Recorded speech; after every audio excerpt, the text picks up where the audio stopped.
Hello, hello School of Design. Good morning and welcome to our third Grand Challenge lecture morning. I'm really delighted to be introducing some exciting speakers to you this morning, and we're going to be kicking off with Andy Walsh. Andy is a founding member, partner and chief performance officer of Liminal Collective, a globally recognised leader and expert in the field of elite human performance.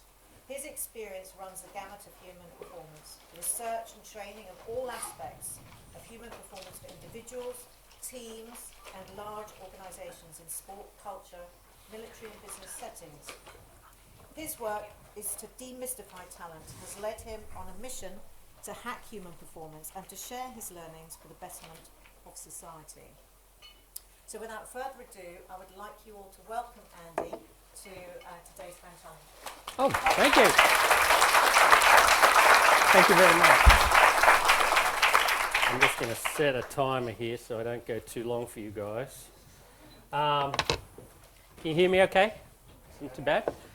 Well, I'm really thrilled. I got offered the opportunity to come and share with you some of our work a couple of months ago, and it's rare I get a chance to speak to a community like this. And for various reasons, as we get through the prezzo, you'll see why it's so fascinating. But just having a group like yourselves think about the problems that we've been sort of trying to solve for many years, really, and getting the perspective from your lens onto how potentially we could do things better or improve upon our current work really is exciting to me. So I must say at the outset, I get to share a lot of work here with you today. In fact, probably too much.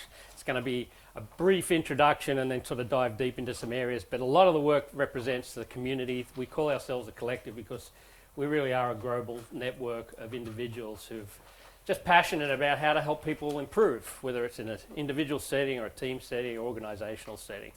So I figured most of you didn't have a deep background in human factors, so I kind of kept it at the sort of introductory plus level, but I can dig much deeper if you like. And if you have questions, interrupt, whatever you like as we go through. So I think the easiest way to summarise our community is that we've just been following people and groups who do amazing things, and we sort of think about it in the context of some big buckets, like just an individual achievement like Felix and his jump from the stratosphere about 10 years ago, you know, how that one individual navigates their own challenges, their own dreams, their own fears, their own strengths, how they push themselves past and create their own path. We also focus heavily with our community on military operational groups, those communities that are sort of very at the top of the game, where they have a lot more flexibility to train differently and do things differently. And our fascination there is they're the best in the world at high stakes, high risk environments. When everything's on the line, including your life, you have to modify your training, you have to modify the way you plan and prepare. And so how do we learn from those communities and apply it back again to groups like yourself? We've been very fortunate for many years to be involved with artistic communities, heavily music and sort of dance, probably our two biggest groups, and a partnership with the Cirque and other sort of theatrical groups. And the lessons we've learned from them have been just staggering with respect to how we can be more creative, quote unquote, with respect to the way we train, but also the approaches they've used and what they've done.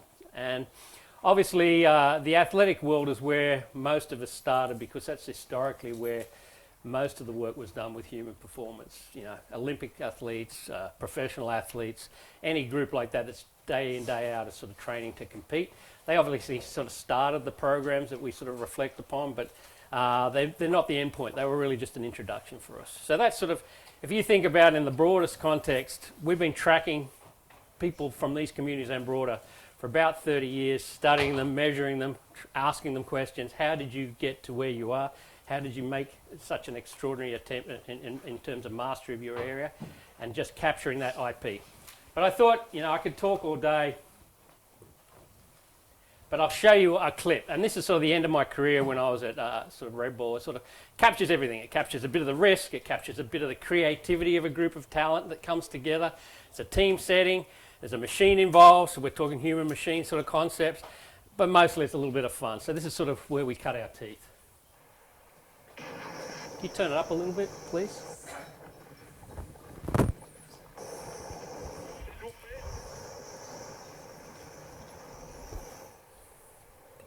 Can you guys hear that okay?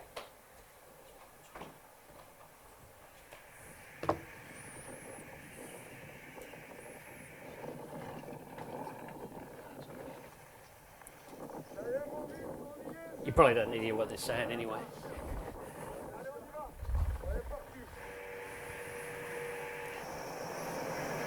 This is pretty typical. A group gets together, tries to figure out how to do something that's never been done before, and then how do we plan and prepare them for that activity.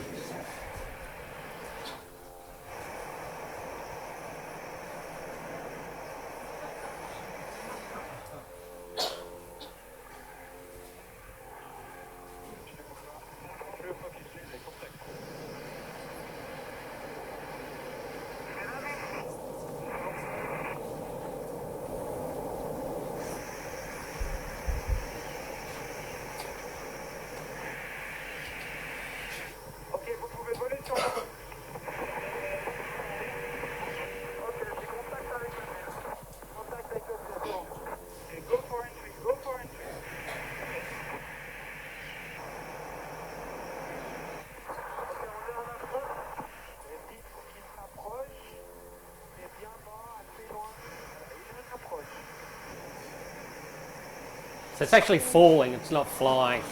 So you can tell from there.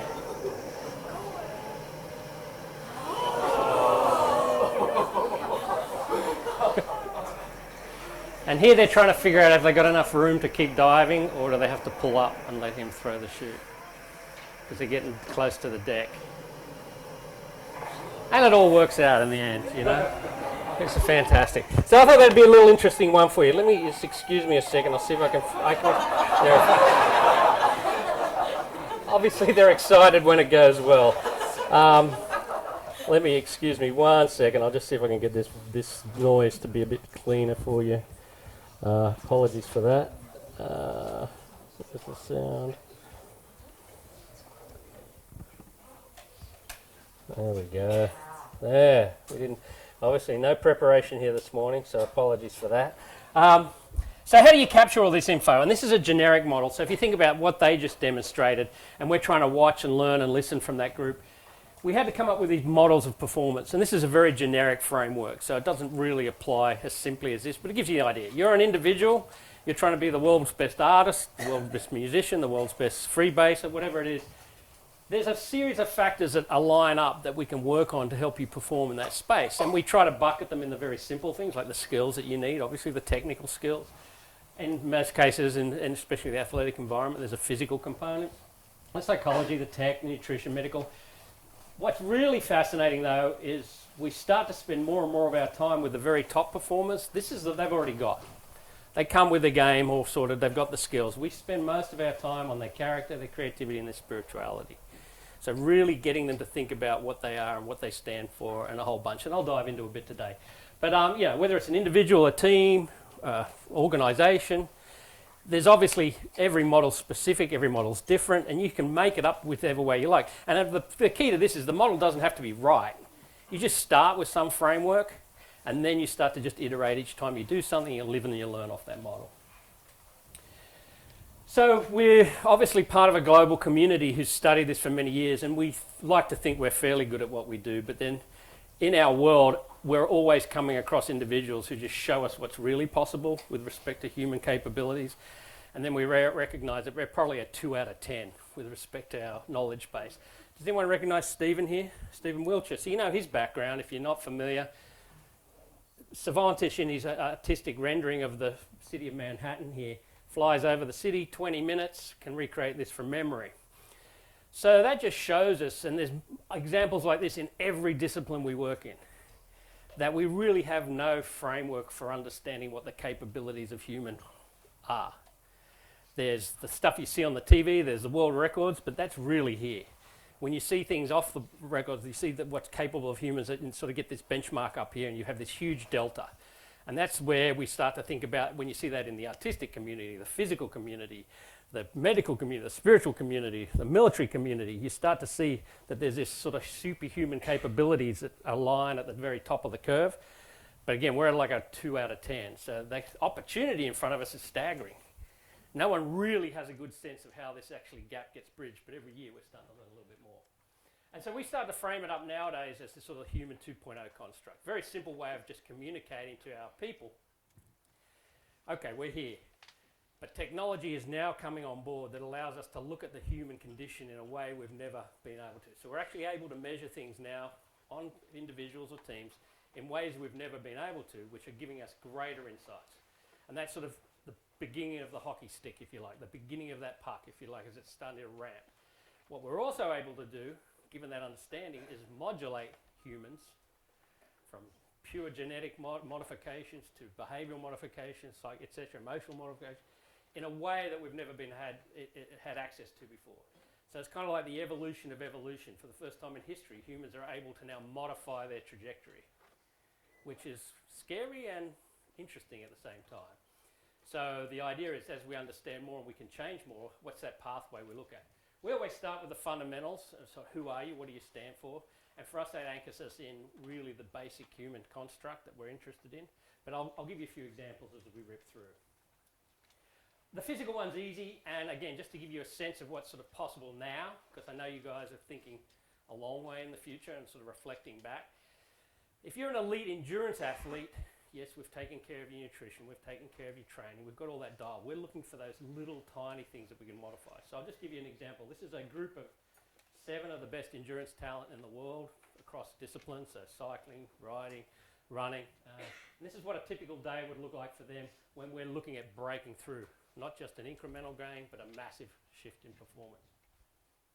It's easy to turn off the muscle when you get tired and you feel like you can't do it anymore. But if they shut the brain off, then who knows how far we can go. Definitely uncharted territory.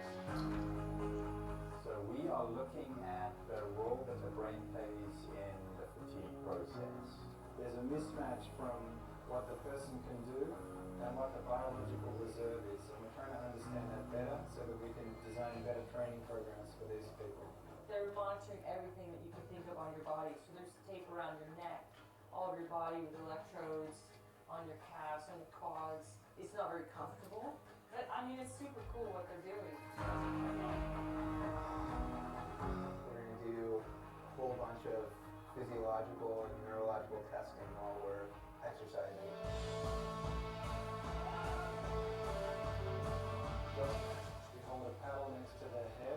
It delivers a large but very short magnetic field, and then the muscle twitches involuntarily. So it makes the brain more responsive, and we're studying to see whether that happens in these athletes or not. I won't let it play through the whole thing, but you get the general idea. There's these opportunities now to change the way people actually operate fundamentally at the cortical level.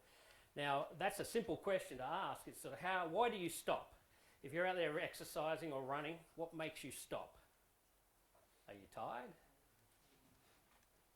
Who's heard mind over matter? Who's heard that expression? Which part of your body gets tired? Do the muscles get tired? Do the brains get tired? Fundamentally, a question like why does a human stop, we don't have an answer to yet.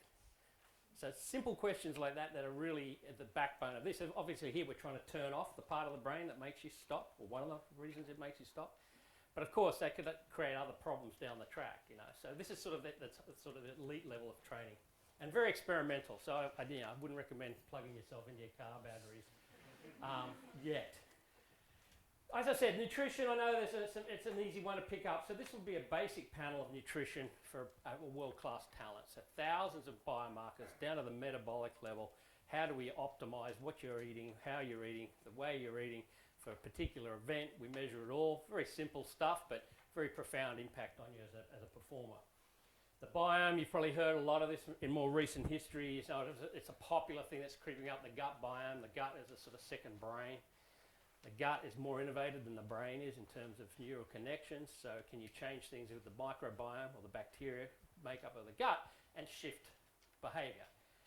Not just physical performance, which is the obvious one, but there's some new research out where they're shifting the sort of profile of the gut biome. So if you're scared of certain things, we can make you not scared. If you're not scared, we can make you scared. So there's ways of shifting behaviour in a human that's, again, as I said, very new, very fresh, but we're right at the beginning of this, so we don't know which way we're actually going to head with it. And then it gets even more interesting. This is something done up the road from where I live in LA at the Hughes Research Lab. This is where elite fighter pilots have come in and they practice on this simulator. And as you're practicing, they're obviously taking a neural recording of the brain and watching the patterns and synthesizing that out, which is pretty cool. We get to see how they perform, and we learn a lot about the brain's function in those states. What's even more interesting is if we take one of you and drop you in that seat and then reverse that current back through your brain, you will learn how to fly about 30 to 40% faster than the original. So not quite the Matrix yet, but we're getting there. And so that's a very task-specific chance. A similar program run by one of my friends at DARPA, Doug, was looking at just innervating the whole brain through the vagal nerve. So what you're doing here is firing up the brain, getting it hyper-excited so that it becomes more receptive to learning, which sort of makes whatever you do post that intervention improves. So they use this to accelerate language learning, getting languages down to 3 to 4 months, very complex languages in terms of lessons. So you can start to see we're playing around on the edges here with what's possible, and this is sort of what you know. There's sort of 2 or 3 levels above that when they keep behind the curtain, as you'd imagine. What the problem we run into, though, and this is where it gets really interesting for us, is that in spite of all the technology and all the massive changes in and understanding and what we're learning on a daily basis with human factors, the system is ancient. It's a few 100,000 years old, and the primal drivers of behaviours and body performance in the human, any individual team, are based on those primal sort of triggers and primal mechanisms that have been developed for those few 100,000 years. It's only in the last couple of hundred that we've shifted that. So you're always balancing the technology in terms of insight with the actual what can you do and know works with people. And that's why we always resort back to some fundamental premises with human factors. And this is the simplest one. And it's the one that I thought today we'd be able to share with you so you had took a little bit of something home from all of this banter. So this is the Yerkes-Dodson curve. Who's seen it? Give me a sense of the room. A couple of people? 1 or 2? Okay. Sort of Psych 101. Arousal or stress or pressure, whatever you want to put to that bottom x-axis. And then the performance on the left. So typically for most people, low level performance, you've had a couple of cups of coffee, you're starting to get geared up, you're starting to ramp up a little, you're starting to improve. As you get sort of to a heightened state of performance, you start to see this peak where people are sort of in what they call the optimal zone. If you push anyone too far, it drops off. And in fact, it drops off pretty dramatically. So this is based on the primal sort of hypothalamic system, flight or fight, the fight response in the body. Either you respond with anxiety at a high level of pressure with a positive response, i.e. I improve my performance, or if we push you too far, the system kicks into overdrive and pulls you back. So the classic interpretation of this would be, this is the comfort zone from there to there, and this is where things start to get more uncomfortable and outside of your scope. So if any challenge is put in front of you that is slightly beyond your capabilities, you'll start to find yourself ramping up to you. So if the boss has said, I want to see you first thing Monday morning, and they've called you on Friday afternoon at 5 o'clock and haven't given you any more information, the anxiety starts to creep up. As you get closer to an exam or a test, you're in this zone. The trick for us is how do we get you into this space? So how do we get you just past the point where things are going well to that zone where things are starting to fall apart on you a little bit? Why is that so important, to get people just past that trigger point? Anyone? Yep? So you know where your base limit is? Yeah, exactly. Fantastic. Most people will perform and stay in this zone here, so we never know whether this curve does that or it does that. We need to know where your upper limit is so that we can put you beyond. And we need to put you just beyond because the human body as an adaptive organism only grows when it's stressed. So we need to push you just past the point of your comfort. 1, to know where your tipping point is, so we know what you've got in the tank, and 2, so we can start to have the brain and body adapt. If you find yourself over here, what's the number 1 trick to pull yourself back? Does anyone know? Heart rate's up, breathing's up, got that horrible gut feeling, nervousness? Drinking? That's a good answer, actually. I've never had that before. That's a new one. Drinking will depress the nervous system, so you may be down here for too long. What else? Breathing. Slow, controlled breathing. So when you hear about all the mindfulness techniques and all the sort of ancient rituals that are sort of blended from Eastern religion into sort of the... And if you see a world-class athlete, if you watch the rugby on the weekend, you saw the before the goal kicker takes a penalty kick. what they're doing is resetting themselves back from here. And the slower you breathe, the more quickly you'll come back here. And it takes, for beginners, it takes about 20 slow breaths. As you get more practice, it gets back. If you do practice in this zone regularly and we push you over the edge, the body and brain adapt so that you're in a higher performance for a given state of arousal, or you're at a higher performance level. So it's just like any system, you have to train. And this is the anchor system in the body. What's really important to remember for everybody is that everybody's curve is different and it's specific to whatever demand that you put on. So some people are very functional in a particular environment, maybe public speaking. Others struggle. But put them in a different environment, that person may sort of thrive and do well. The other person would struggle. So it's very specific. And what you're trained for typically will be the area you most adopt and improve. So how do we train it? Well, this is where it gets interesting. There's a lot of mindset around this, and this is where it's an ancient system. You can't just come in and say, hey, let's switch the brain on with some electrodes. You've got to get the frameworks in your mind working first. So the first thing you do, if something's put in front of you that's beyond your capabilities, is you have to reframe that threat in the old language as an opportunity. And the basic language is, what can I learn about this in front of me? If someone's put the challenge in front of me and I'm stepping up to it, what can I learn? What can I understand about myself? I'm going to find something about how I can improve. That kind of language allows you to reset that curve. Oh, hell, I'm going to die doing this, or I'm going to feel like dying, or I hate this. That sort of language will actually force you further to the right, and that means performance will drop off pretty quickly. So it's a very simple tool, and it's a very powerful tool once you master it, and it's just a basic reframing in your mind of how to do that. What's interesting, though, is to train people outside of their zone of expertise is probably the most powerful tool to develop this in any individual. So I'll give you an example to make it more clear. This is DK, one of our big wave surfers in the big wave community. This is an average day for DK out at Piha.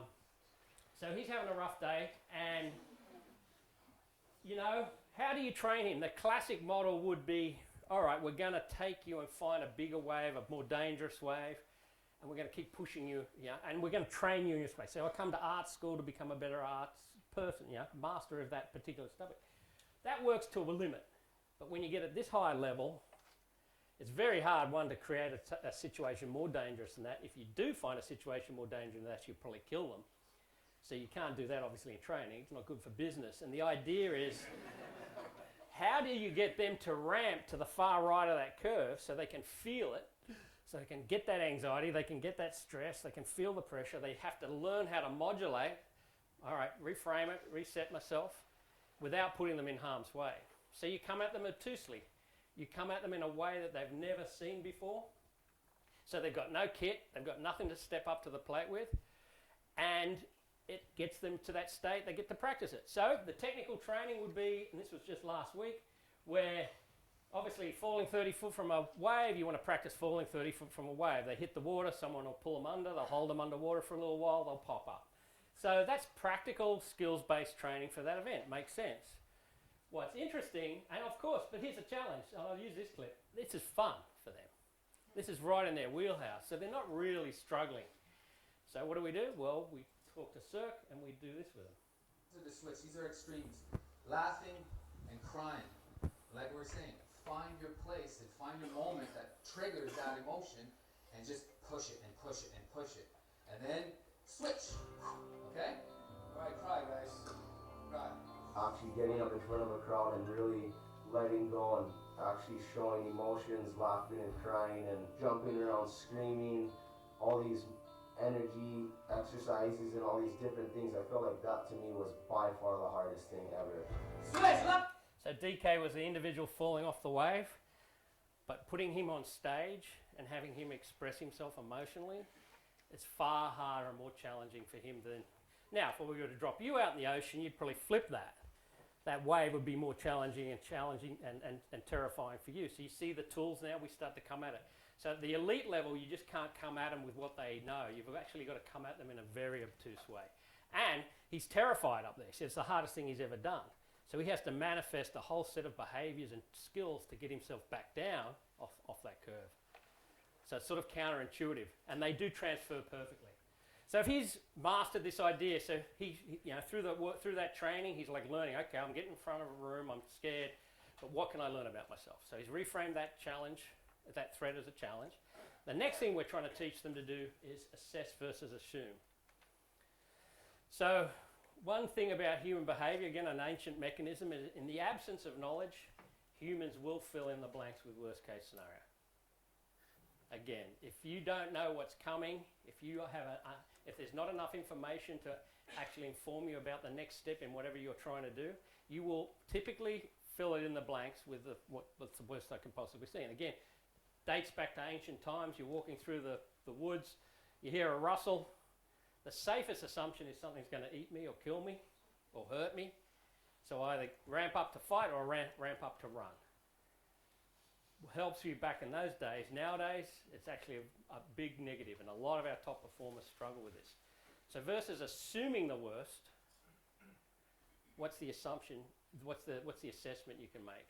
And if you were, say, thinking in the context of what you're doing, you're out there, you've spent a year working on your big project, you presented it to the room and someone starts interrupting you. The assumption could be, oh my God, this a-hole, what are they trying to do? Tear down my brilliant idea, blah, blah, blah, blah, blah.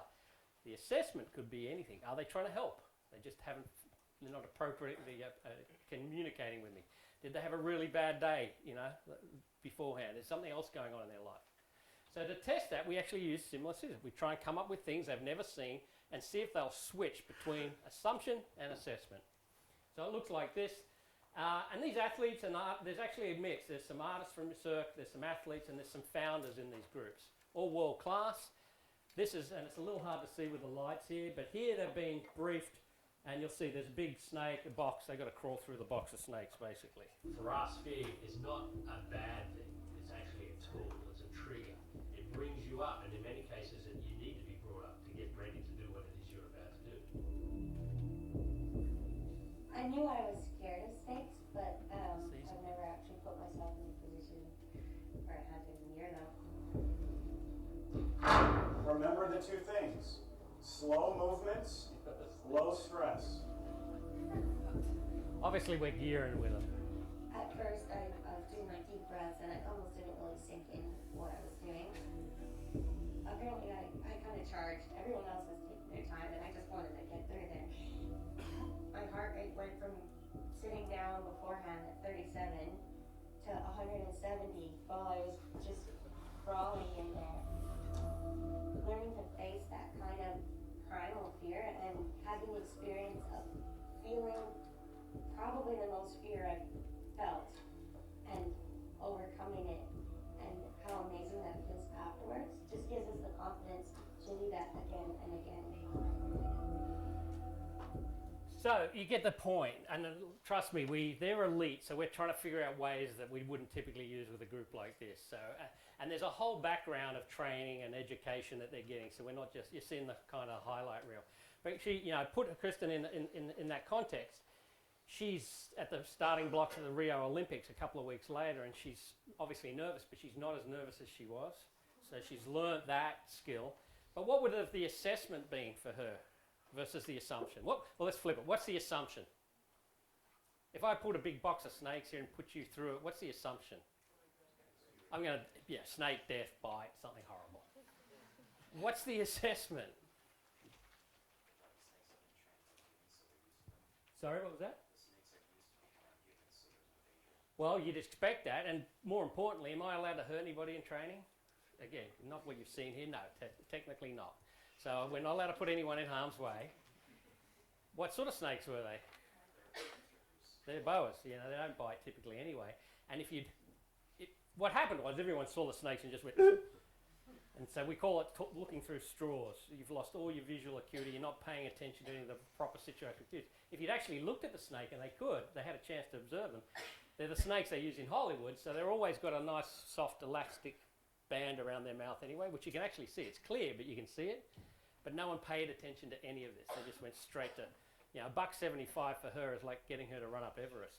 She's that fit. So you see the idea of the principle here now, getting them over the top, and they have to bring it back. But it was her own assessment, her own assumptions that caused it. There was nothing actually in harm's way. And then if you do both, so if you got you reframe a threat as a challenge, so anything that's put in front of you that's overwhelming, all right, what can I learn from it? you pause and you take a moment to actually take in the proper cues. What information can I gather about this that's helpful to me? And thirdly, you're in a position then to respond versus react. And the fundamental difference is a reaction is just random. You have no control. Your body it's overloaded. You're on the far right of the curve. You're just sort of in flight or fight. A response is directionally the way you want to actually would appear towards your goals. So again, we have a lot of fun with this. Again, there's a lot of training going on in the background, but the principles apply.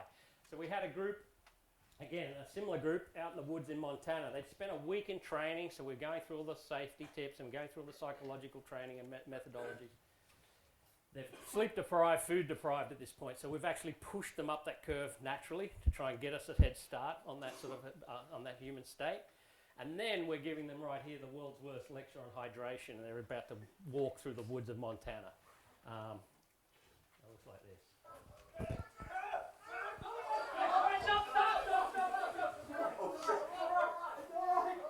She was a reporter. That's a disclaimer. She didn't have the training.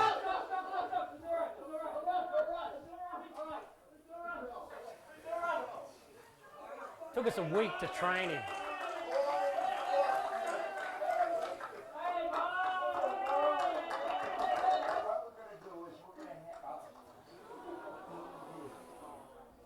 Listen carefully because you guys will all be interacting tactilely with him.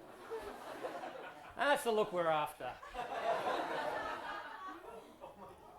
So you can see we're using these very ancient principles to train these fundamental behaviors, even though we've got all the technology in the world. But if you get people in these states where they're naturally aroused, excited, however you want to put it, and you're actually forcing them to understand their own personal behaviors in these high-risk environments, that's the first step to high performance for those individuals.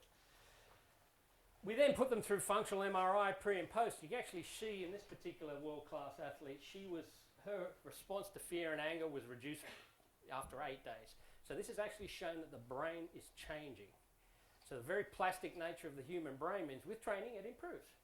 So you just have to train these things. So if you want to push yourselves in any field of endeavor, you want to take on that next thing, you want to go beyond what's comfortable, go against the norm, against the status quo. You've got to actually, you don't just jump out there and do it. You kind of step your way into it so it doesn't all look like you're stepping up there and you're unsupported.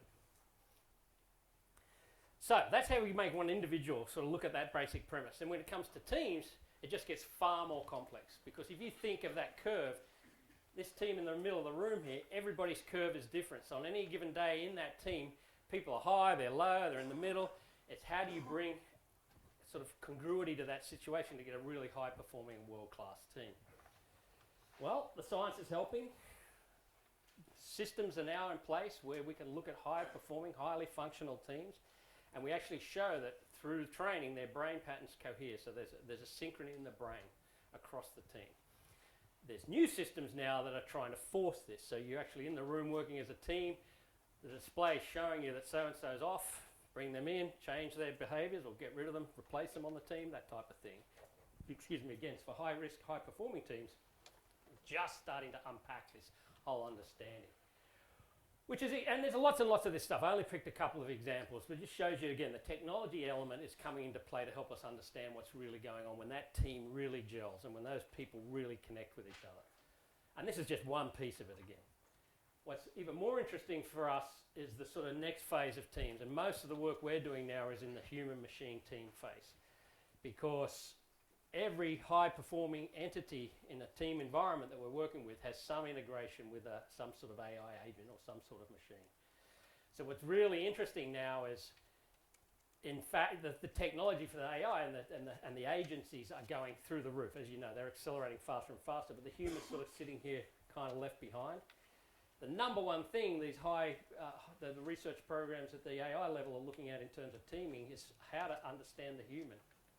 So in fact, the more we advance with the AI pieces, the more they need to understand how the human's operating, because the machine needs to cooperate. And when you think about the idea of trust in the system, the number one issue with most teams and humans is trust between each other. If you can fix that, you've got a much better functioning team. The same issue applies with human machine. There's a trust issue. So there's programs designed now to measure trust. This particular example here, you'll see a very complex system of teams and machines where you have It's called the hyper-enabled remote operator, but it's essentially the individual on the ground is connected directly to a series of autonomous platforms, and this is just an example. The real deal is far more complex than this, far more integrated. Also connected back to a master hub. That whole system where the mind's controlling the drone platforms, the machine in the back at base is actually plotting and looking at contingencies and modeling out what's happening. All that's happening in real time. The challenge is this person here in the middle cognitively overloaded very, very quickly. So the machine needs to understand when the human is actually functioning, when they're not functioning, and pull it back vice versa. So it's an interesting problem set. DARPA, also as an advisor to one of their programs for several years, have actually tried to build now an agent that actually supports a team. So the ASSIST program, you can look at it online, it's an open platform.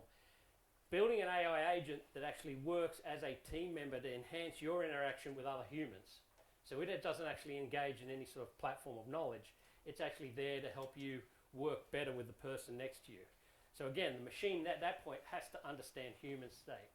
So if there's one big challenge that I could throw out to you, understanding human state, where you are on that curve is one subset, but there's multiple factors involved. How you show up is the #1 problem in human function right now to be solved. A very complex problem as it is. Interestingly, as much as the research on the sort of technical side is going, the Google did their massive research program and team and found a very similar model. Psychological safety was the #1 issue in high-performing teams, far and above all the other factors. So how you can count on the person next to you, how do you trust them, how can you be vulnerable with them? So how do you train that? It's all well and good to have the data out there, but how do you actually put it? Retro. This is a team of the top heart surgeons in the world who are used to seeing everything and using their hands very openly in a very individual environment, even though they have a team of scrubs around them and nurses and technicians. So we blindfold them, get them to connect with each other on a very human level, walk them out in the ocean or whatever particular activity that day, and the reframing of their mindset with such a simple task is where they see the greatest growth. So again, you've got this juxtaposition of this staggering technology helping us understand, but the tools we actually train with is stuff that have been around for thousands of years. So it's an interesting space. Where it leads us to, where it gets kind of exciting, is that as we think about the human-machine partnership, and we're looking at we're obviously on the side of the humans, there's lots of research, as you people are probably very well aware, on how do we move forward in this space? What's the future of teams look like? There's definitely an agency involved. There's definitely a human and a whatever you want to call it, machine agent. So Kai-Fu Lee, a great, well-respected sort of master of this space, has sort of made it very simple. If you want high optimization, you want no compassion, the machine will do it all for you. So the Uber is the next few years. The machine just does the whole thing. It'll drive, it'll do the plan of your route. You don't need, you could argue it needs compassion, but the models that they're sort of putting forward don't. Flip it on its sort of high, on the other side, if you need high compassion and high creativity, this is the opportunity. The agency has to support, but the humans still can't be tapped. Even though they're arguing now we're teaching machines to be creative, it's still a long way off. So the idea of where do you focus your energies, for us gets super exciting because we're obviously on the side of the human in the equation. That's us, making humans better at being human, so the agency can take over all the other stuff. So this is you getting into where conversations are hyper creativity, hyper compassion, hyper empathy, hyper trust, hyper courage, allowing the machine to take off all the other stuff off our plate and then focusing on pushing humans off and to the right with respect to those purely human characteristics. So about several years ago, we looked at this and said, okay, if creativity is an opportunity for us and we're working with a lot of creative artists and musicians, can we just actually start to see if we can unpack this a little? And this will kind of be more, you guys are far and above what this sort of research showed. But it was an interesting model for us to say, if it's going to be compassion, empathy, trust, grace, courage, very esoteric, very hard to model in the human factors, but the most important things coming forward, can we put a framework around something that doesn't lend itself to full quantitative analysis? So we did this project where we grabbed 15 years of research on how to be creative, so your creative style, if you like. So this was a test case more than anything. And we started to see, could we unpack it?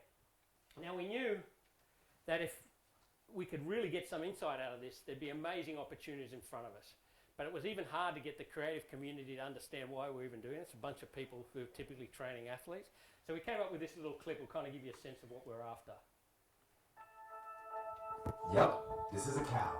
Gertrude Stein, the modernist maven, shattered writing conventions by looking at cows for inspiration. Every day she'd get her partner, Alice B. Toklas, to drive her around, looking for the perfect cow that fits Stein's creative mood. This is a clock. Jazz legend Charlie Parker, a father of bebop and master of improv, religiously practiced saxophone for precisely 11 hours a day. This is a cone. Einstein's never got used. The physics mastermind was too busy developing the theory of relativity to do his hair. He thought having messy hair gave him more time to hack physics. What do some of the greatest minds of our time have in common? And where does creativity come from? Really, it's still a mystery, and we've looked at the origins of creativity in over 10,000 studies, and we still know very little about what sparks the innovations that shape our world. Imagine if we understood how creativity works, not just in one person, but in thousands of brilliant people. Could we nurture the creativity we all have? Could we share it, harness it, use it to face the world's most dire problems? That's why we're mapping creativity. Person by person, story by story, starting with people like you, the most creative people in the world. We want to learn from you, study not what you've done, but why and how you've done it.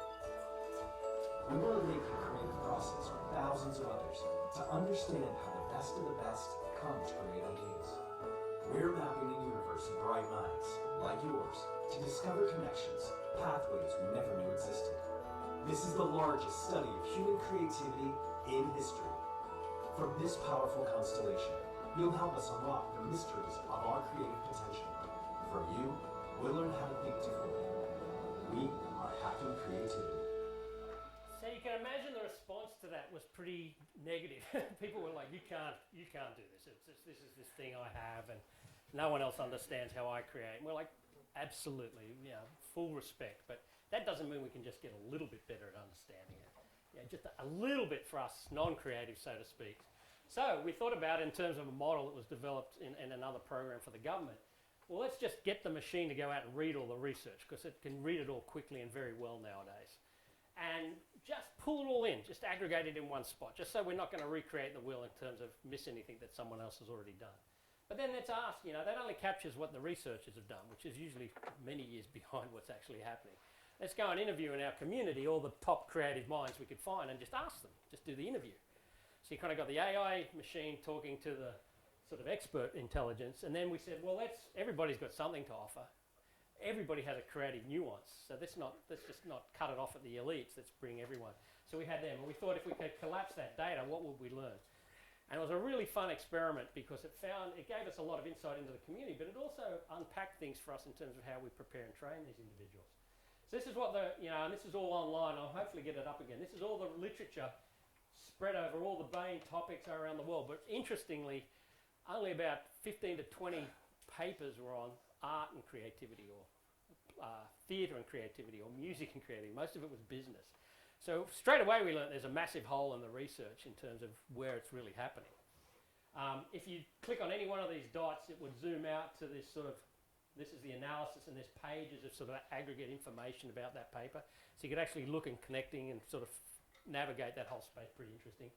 What was even more fun is as we started to interview, we thought really broadly about, let's take the top creatives at NASA, let's mix them with some of the top musicians in the world. Let's talk at, the guys and gals who are solving the most challenging criminal problems in the world. There's a lot of creativity in all this. Let's bring them all together. Everybody who participated got a model. This is Rodney Mullen, the father of modern skateboarding. So you can start to see, because when he thinks about creativity in terms of skating, because it is an expression of what's inside, it almost always involves a little fear and pain. So we started to see this over and over, even whether you're jumping out of a plane or whether you're creating something, this idea of putting yourself out there forces you over. So the similarity in training started to come out to us. Most of all, because I love what I'm doing it, I need it, So we got these insights, which was really fun. Then when we got 15,000 people, everyone's a node, everyone's sort of structured differently based on how they answered a series of questions of their creative style. So it's just insights, information for us. What was really fun is we started to see connections between different communities. So this is what it looks out if you pull out from that zoomed in map. And everyone had a profile. It's kind of an early form of some sort of dating app people were kidding me with. But it was really, you could connect to people on the links. You could see what they were doing. Everybody uploaded content about how they created. So we started to get the repository of just really powerful imagery and information. So it was really fun. What we did learn, though, was that if you really broke it down, statistically this made sense. And I'm not saying it makes sense to anything else other than statistically, but we found these very simple styles of creative process that people adopted. So it wasn't like this is the top 10 habits of creative people. That's kind of bogus. It's like, look, I have a style. I typically do it this way, and this was an interesting insight. What was fun is we started to build teams based across this assessment and make sure teams of solving tough problems had mixes of the different types of talent. And it was very early, as I said. We didn't plan to solve it. We just wanted to see if we could get some structure to it. What was really fun was we got to do interviews. One of our friends here doing these high-level interviews and asking people, and this was the beauty of it all. What you hear from these individuals is not what's captured in any of the data or any of the research we did. So I'll give you a little taste of that.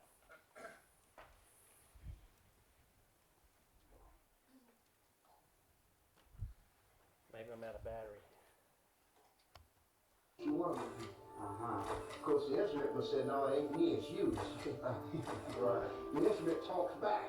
You never can overwhelm an instrument. All you can do is get to you can bring yourself to your own confidence.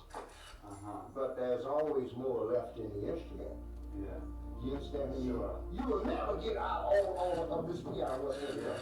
Yes, You know, the absolutely. instrument can bring you to your limits. Yeah, but I mean, isn't that really what creativity in a sense is about? Yeah, if you can think of it. Right. See, that's the key. Right. You know, make it to create it in your mind. It's the tool for transformation. Yes, yes. Yeah, you got it. That's a great way to put it. Isn't that wonderful? And again, not the stuff you capture, but we're starting to unpack this in a way that we could share more broadly, which was really interesting for us. And in terms of the future, we've seen this manifested in terms of what Kai-Fu Lee put in that graph. Most of the highest performing organizations, even the most tactical military groups, are coming to us to think about how to be more creative, how to think differently than the people they're up against.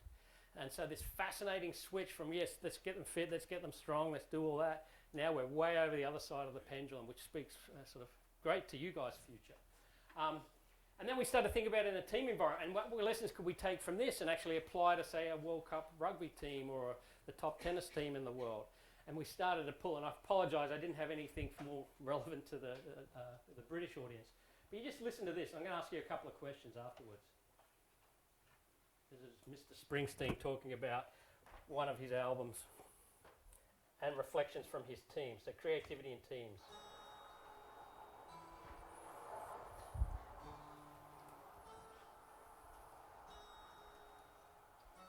The interesting thing about Bruce was that he always had a clear idea of what he wanted to do and how he wanted to do it. And in one way or another, that's really all he's ever been about. When he plays his songs, it was like every note, every little beat, everything was his, and he was all thought out. You can just tell his heart's pouring into it, his soul's in it. See, the great thing about Bruce is he always had an undying direction, regardless of what was going on around him. He just had his songs and his instrument and a couple of friends. And he just was so committed and so dedicated, he just wouldn't stop, and he wasn't going to stop. I think when you're a young artist, you're always wondering how, I have this desire, I have this thing inside me, and I want to take it out there, but how do I take it out there? That's always a big question, especially when you're young. We were seeking that spotlight out, trying to do something that would be noticed. People would talk about and think about. That's what I felt inside of me, and it was what I wanted to communicate. Had a lot of ambition.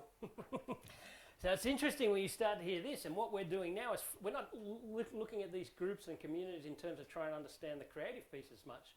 We're trying to learn what can we understand about leadership. So what did you hear in terms of leadership in that little clip there? Anyone? He had a vision? Yeah, fantastic. What else? Sorry, what was that?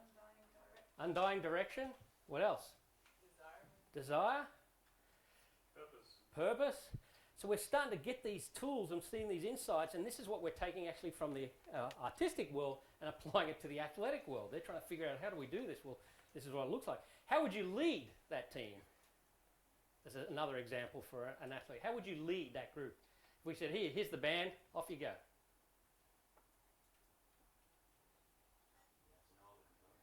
Do you?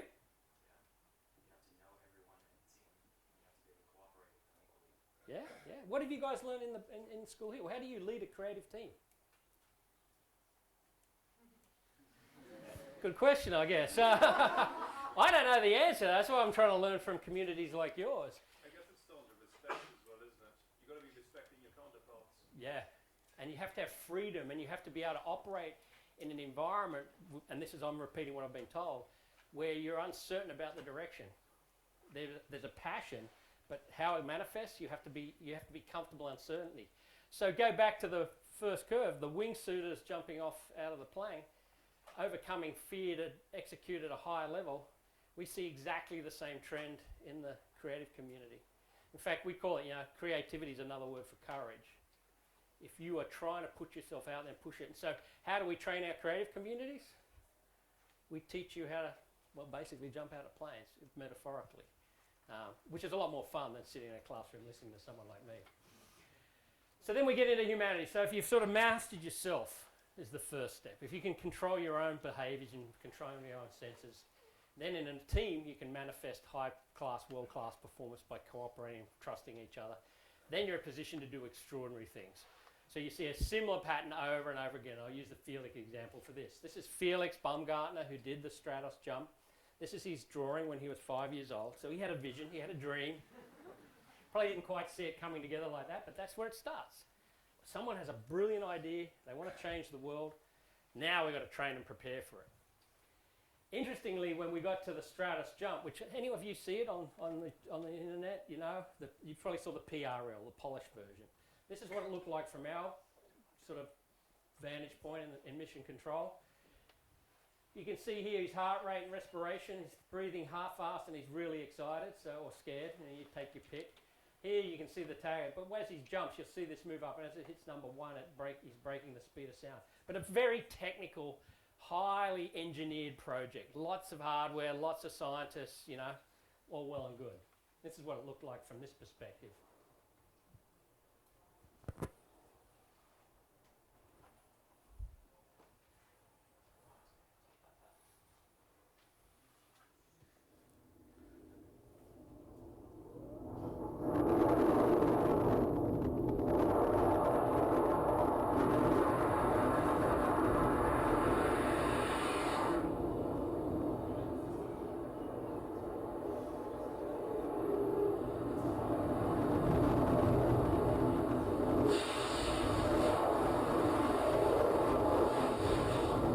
He's about to break the speed of sound. Luckily it finished well for him. I won't go bore you with the whole clip there, you can see it online.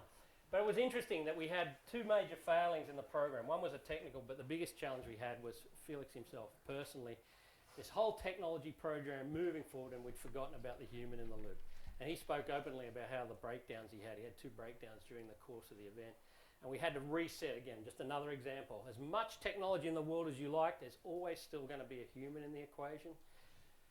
And we had to sit down with him, and this was the plaque we had made for him, said, look, we don't mind if you pull out, there's no problem in doing that. But just think about how you want this story to manifest itself in 10, 20, 30 years. How do you want to tell your own story? And just reframing things again for him in that perspective and getting down to basic human-to-human connection, he started to overcome. He said, okay, no, I've got this. And we started to train for it again. So it was a big lesson, not just from us, from Felix, but for the whole group, because even when we got to it was 7 years in the making, this project. We got to the final day and we had the whole world watching. We booked the satellite time, the whole thing. the balloon was up, ready to go. And these balloons are about as thick as a dry cleaning bag, so they're very, very fragile. And if they touch the ground, the mission's off. So we're standing there on mission control, about to launch, and a bit of wind brushes behind my neck. And I'm like, oh hell. And just one little will-o-wisp comes down the runway and pushes the thing over, cancel. But luckily at this point, we'd adopted the same as an organisation, the same behaviours. How do we want to be remembered? We want to be remembered as the team that would not give up. We were, at this point, we'd managed all these challenges along the way. We'd practiced these skills. And even when we failed, and this is real-time streaming views, so even, you know, compared to the game's opening ceremony, we'd done pretty well on that one day. And that's concurrent streaming views, if any of you are tech-focused. I don't actually know what that means, but it's big. So that was the day we aborted. So even in that failure, what can I learn? Reframe that threat as a challenge. Oh my God, we could all get fired tomorrow, which was a reality because we'd blown the launch. But the real opportunity was what's behind that. So the next day when we actually launched, and we crashed all Google servers or YouTube servers, so about 10% of the internet that day. So to do extraordinary things, it's not as complex and as different as doing it as a group or as an organisation as this just for an individual. And this is where we started to really bring the lessons home. Whatever you're trying to achieve, to push the boundaries of what's possible, it's the fundamental premises of the human condition that are paramount. The technology is an enabler, but the technology is there to make you more human and support your understanding of what a human really is. So it starts to get really exciting, and then as you think about where do you apply this, and this is just a little clip I'll show to wrap up because I'm right on the time here. How do we take all these lessons of staggering performance? How do we take all these insights we're gaining and democratize them? Because it's all well and good if you're an elite talent, you've got plenty of money to afford it, or however you want to pull it together. But if you don't give it away, it really can't have the impact. So we took the same principles of a world-class athlete, if you like, a world-class performer, and we sat down with a bunch of social entrepreneurs in Soweto and the township. We brought in the artistic element because even though we don't understand the creative side, we know it has such power in that community, and this is what that looks like.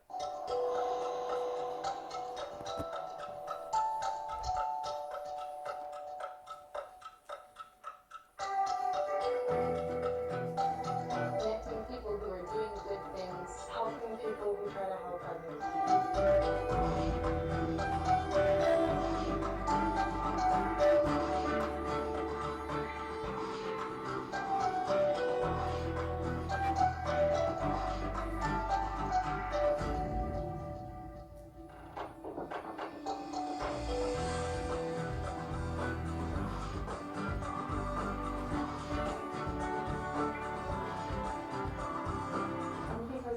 Where upstarts, social innovators, people with good ideas can come and really make the most of their ideas. People call them change makers, pioneers, social activists, but really for us, a social entrepreneur is somebody who is using their creativity, their talents, their energy to really make a difference. The clip's online, I'll let you wait from the subject time, but here I want to share that one with you because it's this lessons from human factors, from the artistic community, lessons from the athletic community, lessons from the military community, lessons from just about everywhere we worked with for the last 20 years, given to this community and had profound impact, not only in themselves personally in their own arousal management and their performance, but also for the community. But it's interesting, you could think, oh, we're bringing all that to them. But again, every one of these communities we're learning from all the time. So we learn lessons from resilience and capability here from this group. People have to struggle, obviously, every day to put food on the table. Lessons we pulled out of that and directly impacted gold medalists at the next Olympics. So there's this beautiful cycle of sharing of talents, and no matter who you are, you've got something to offer in this system. And there's so much to be learned, and not many people have actually aggregated this IP yet. So that's one opportunity. We're working now to try and taking on with partnerships on sort of the global sustainable challenges of the United Nations, how to train the best cancer researchers, how to train the best climate experts, how to bring people who are solving the world's biggest problems into an environment where they're treated like a world-class athlete. So every part about their human factors is actually helped and supported so they can thrive and do extraordinary things. And obviously, to solve these toughest problems, they need to be highly creative. So there's a massive overlaying of all these systems coming together. But our big one, and I'll finish with it because I'm right on time here, is It's great the impact we can have now with these external communities and what we're seeing and the impact and what we're learning from them. But now we're in a position, how do we bring that down a notch? So how do we take all these lessons and put them in the hands of that next generation? And one of our friends has sort of got a young kid here trying to ski off a big jump. You'll hear the challenges they're going through, but you'll also hear how they walk them around. That's everything we've talked about this morning. I'll do it.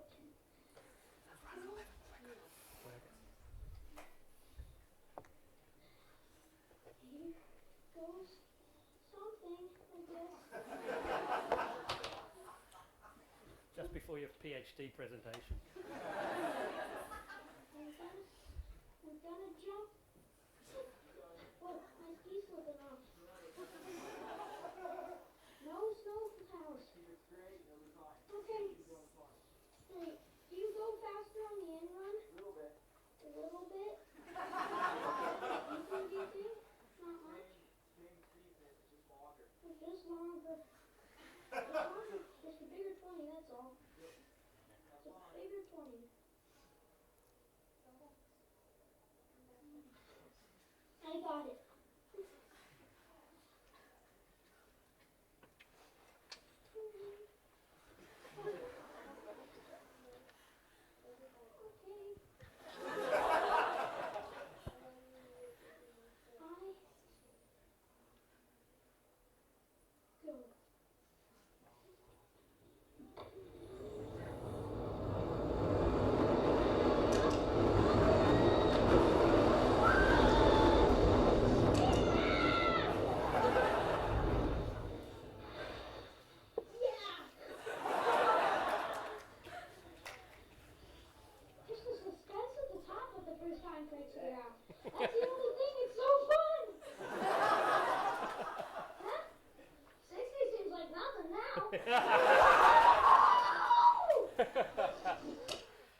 So you can imagine, yeah, that one's working around.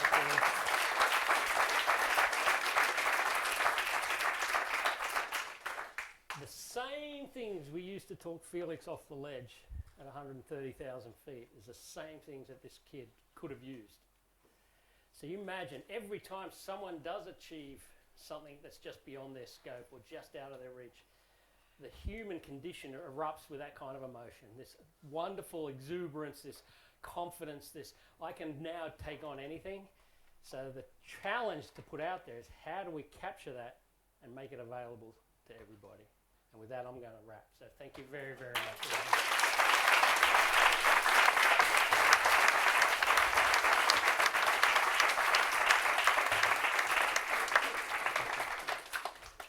Thanks to Andy for the most amazing talk. I think we're all really inspired by that.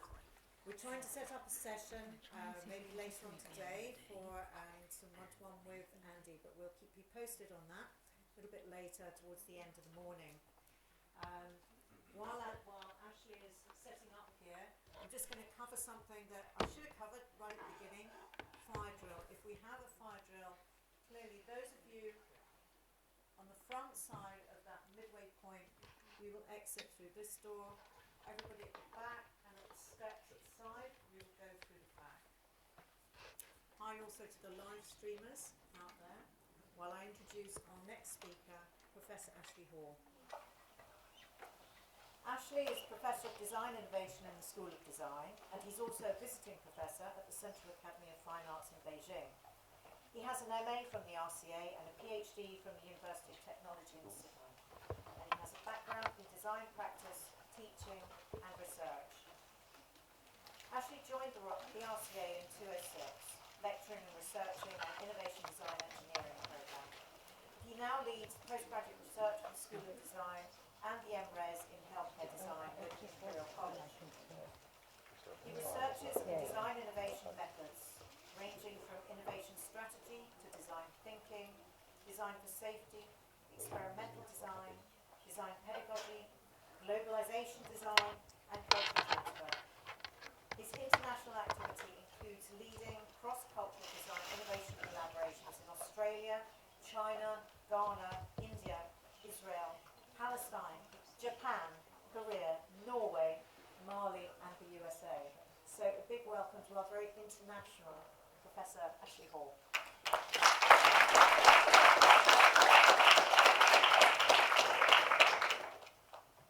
Just want to try and get this off the screen a sec.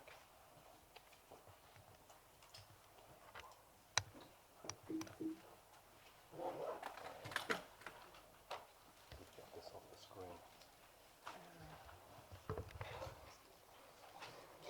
Okay, hang on. Is this not touch screen? No, I don't know then. Hang on. I haven't been used to it. It's not to do with it. Oh, I think it's to do with this little bugger. Is it to do with this thing still turned on? Yeah. Thank you.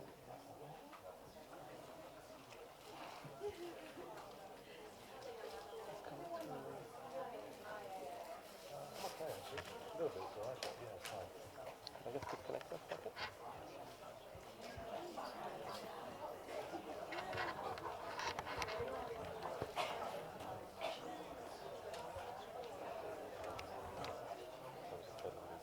Yes, it is.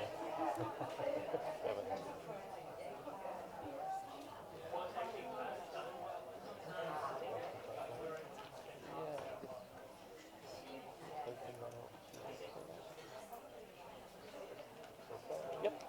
I think that should be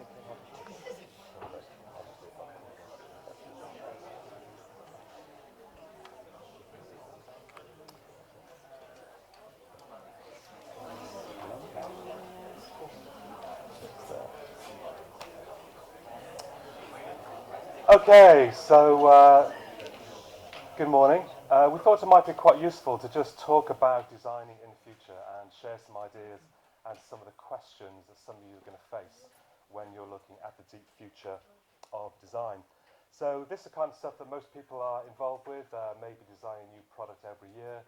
It's quite iterative, it's quite expected, we kind of know where things are going, and it's quite this is the type of activity that most companies are involved in. Over 90% of us are involved in near futures. So we're only looking about 12 months ahead. It's a very short future. We can look at the evolution of cars. So here, this is quite interesting. You see 1970s, there's a nice range of diversity. Lincoln Continental, the USA, Toyota Corolla, Ford Cortina, Citroen CCV. These cars look like where they come from. But then if we look at 2014, the same countries, the best-selling models again, we can't tell where they come from. So we have this challenge in the future of design about how we avoid ubiquity, how we avoid things becoming more similar in our future. Because we know that the challenges in the future are bigger and more complex than the challenges of the past. So we need more diversity in our ecosystems of thinking. Now this is interesting. It took 64 years for airlines to reach their first 50 million customers. It took Pokemon Go 19 days. So look at that, a huge difference in the amount of people that we can affect through design and innovation on different platforms. But if you really break this down, what you realise is, in fact, it's a difference between analog and digital. So it's a difference between physically based things and digitally based things. But yet the world around us is still full of physical objects. That's how a lot of us gain meaning from the objects around us. So when we're thinking about the future, one of the big challenges is how do we work between physical and digital systems? How do we create new types of thinking, understanding the types of people that we impact, the volumes of people that we impact? So one thing we do is horizon scanning. So we kind of look towards the horizon. We all want to know what's coming towards us. You know, what are the ways of thinking about the future? It's a systemic examination, potential threats, opportunities, and likely future developments. And the reason we do this, we're thinking about preparing customers for new markets for our products. We want to invest in new technology productions. So we want to see what's coming, to know where to invest. We need to put in new systems to move products and materials and people around. We need to assess the potential for disruption. But we want to disrupt. We want to change some of the current systems for better preferred systems in the future. The way designers do this is we have ideas and we throw them into the future. You've all heard of blue sky thinking. It's about throwing something beyond the cutting edge. The reason we do this is the backcast. We want to see how that creates the cutting edge today for our intentions. That helps us understand new markets, new technologies, new opportunities, and we can pitch new disruptions. So the great thing about design is we jump over this cutting edge, and it helps us understand where we can push our thinking. And a fundamentally interesting thing about technology horizons and human horizons, they keep changing. So sometimes we think we're going to invent something new and we don't. So the horizon goes further.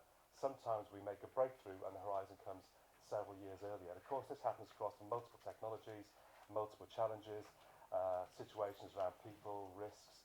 So there's lots of horizons that move continuously. So we have to keep designing into the future to understand what we can achieve now.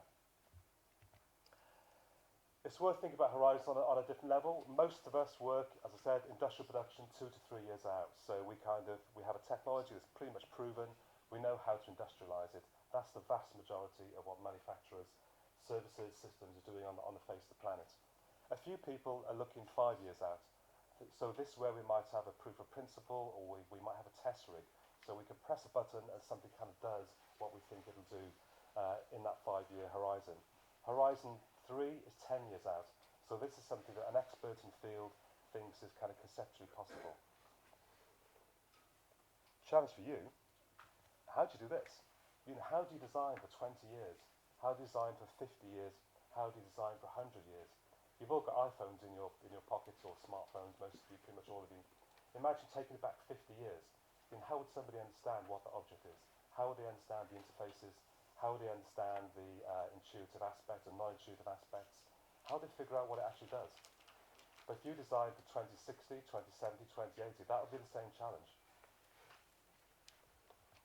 So future forecasting is tricky. It's like driving on a foggy night. You know, you can see the lorry in the kind of slow lane, but there's something big ahead of you. You know, is it a mountain? Is it a city? You know, is it a tree? What's ahead of you? As we look into the future, the questions tend to get bigger. But we're all designers and we're working on relatively discrete things, products, systems, innovations. So that's our challenge. You know, how do we get this fine-grained detail when we really look into the future? Strategically, one way of doing this is looking at the futures code.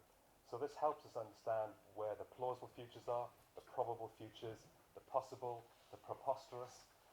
But what we really want to do is figure out the preferred futures. You know, how can we shape the thoughts of people? How can we shape products, systems, innovation, leverage points to get to those preferential futures, the ones that are better for us, the ones that are more sustainable, the ones that are more valuable. Probably some of you have seen this, Gartner Hype Curve. This is the latest one for 2019. This kind of looks at the popularity of technologies. So you can see here autonomous driving, level 4. So that's now in a trough of disillusionment. So this is all around the hype of technologies. And if you look at the curve, you can see that autonomous driving is predicted for more than 10 years' time, but it's already unpopular. So that's quite interesting. And then we've got explainable AI, which is on the up curve, so that's getting more and more popular. But we know that we can't explain AI. We know that it's a black box, and it's going to probably get more complex as we move forwards. So these are some of the challenges when we look at technology and we try and figure out how we work with technology in the future. This comes from Imperial College. It uses the futures cone again, looks at digital, nano, green, bio, neuro technologies. In the centre is the things that we know are taking place now. As you move towards the edge, it gets further away. So these are things that are probable and possible futures. So it goes from the concrete stuff we know in the middle right towards the more fuzzy stuff on the edges. So we get a sense of where technology certainly might actually be going. This is all about horizons. So this is when we expect a certain technology might take place and a kind of sweet spot when it might be really operational and usable. So you can see here regenerative medicine, it's year 2030 to 2035, so it's quite a long way off, but this is actually regenerating parts of our body, so swapping old for new. And then right in the centre you can see things like wearable sensors which are available now. So these are useful for us to kind of get a sense of when certain technologies are going to be possible. We can design into these horizons. NASA does it. This is NASA's mission pipeline. These are all different missions NASA's planning.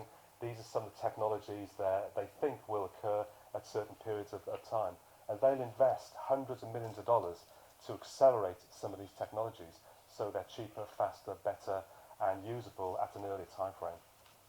So the future isn't fixed. It shifts around, it moves, depending on what we do now. But there's a problem with all of these diagrams. There's a really major problem with all these diagrams. They're models for technology-driven innovation. They focus on the how. So they tell us about technology. Technology goes where technology wants to go. It doesn't always go where we want it to go. That's the challenge for design. So we need to figure out the who and the why. So we need to mix the human performance and the technology. We need to get both of these things operating together. So I've got a little example to show you here. This is something we worked on earlier this year with British Airways. We did a project on the future flying. So this is the Futures project looking towards the year 2119. So 100 years ahead. So a really difficult challenge for designers. There's almost no boundaries. You spend your whole time trying to find some boundaries to work with. So it's quite a challenge. This group starts off looking at Formula One, looking at a team of people who could change the tyres and fuel in a car in less than 2 minutes. And they want to supply that to aircraft. How can we turn around an aircraft faster? Long-haul aircraft takes about 45 minutes to change all the fuel, all the people, all the food, all the other bits and bobs. Short-haul aircraft is 25 minutes. So they were looking at this kind of combination of people and machines performed to quite extreme environments. This, their concept, is a self-packing suitcase.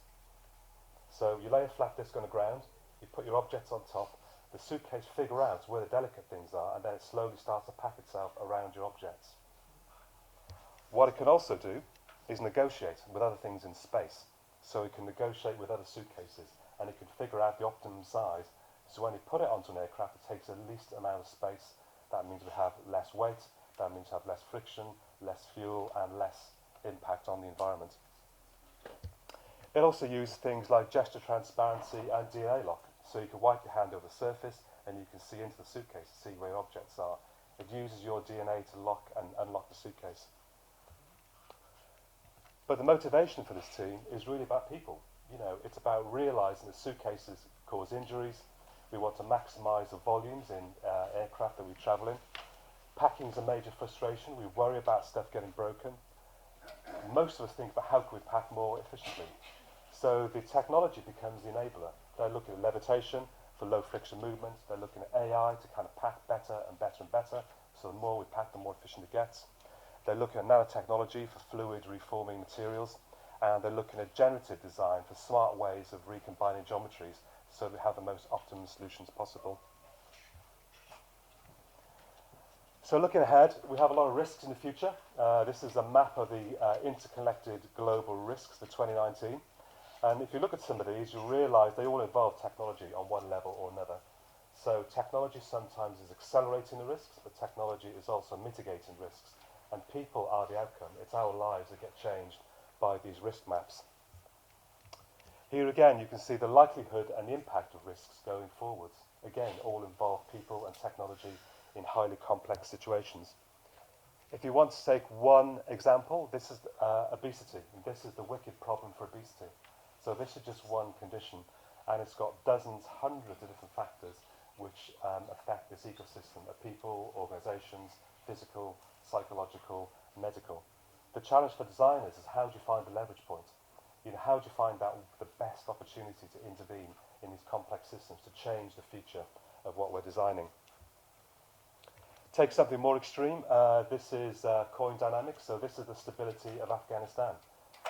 So this is about how insurgents move into the country, change the politics, change conflict, change people's lives. It's driven by narcotics, it's driven by culture, it's driven by religion, it's driven by beliefs, it's driven by the capacity of the government, it's driven by partners. Super complex environment within which to design and innovate. And yet people do. This is Mohammed Daud, is one of our students from the RCA. He's working in a neighbouring country, working in Pakistan, has very, very similar set of challenges, and he's looking at how do you disincentivize people from joining terrorist groups. So his project's working with farmers and looking at why are people stopping farming and why are they going to join terrorist groups. His project was redesigning the hoe. So if any of you know about farming, a wooden stick with a blade on the end, you use it over your shoulder, you break up the ground. It's very hard work, it's back-breaking, it's difficult on mountainous terrain. It's over 3,000 years old, this object, and this student has redesigned the hoe. So instead of swinging it over your shoulders, you can just step on it. So it's a much easier way of farming. It's a very small intervention, but it's something which over decades could change the quality of life of people in this country and disincentivize people to go away from terrorism towards maintaining agriculture. So to recap on some of the things that we've looked at, prioritising human needs is kind of crucial. Building this narrative. So how do we build a narrative from today to 2040, 2050, 2060? What's the evolutions of people, strategies, technologies? How do we build an argument that goes from today towards the future? We can use technology projections, but we realise they have their limitations. Strategic insight from data helps, but one of the big challenges you're going to face is how do we materialise future aesthetics? So if we do design something for 2080 or 2090, how do you form a visual language? At the moment, when we design for the future, a lot of what we're doing is we're taking a bit of present with us. We're using shapes, colours, interfaces and ideas from today, and we're helping to explain the future based on today. But if we did it properly, we'd be able to break away from that. And that's your kind of creative challenge, is actually how do we break away from today and how we envision that future? Can we develop new aesthetics? Can we develop new models of helping people see the future? Can we break away from the limitations of the systems that we have today? So a final thought, all through these quotes all focus around one fundamental thing. Science tells us things that we have done. It tells us about a system that we've observed, and then we've understood a model or we've understood a concept of that system. Art does the same. It tells us about how we live today. So these are all examples of knowledge of the world, knowledge of things that we've seen. Design is something profoundly different.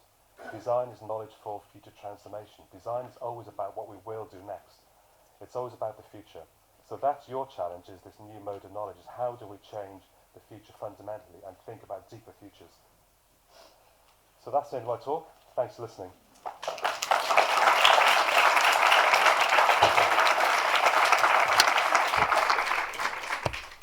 Thanks very much, Ashley. That was brilliant. We'll have questions at the end after our last speaker, Fernando Galvin. Fernando is a PhD candidate in the GID programme, and his design practice experiments with the use of design, art, sociology, science and technology as mediums to reconfigure processes and systems of production. And this is to question the social, cultural, ethical and political context in which they operate.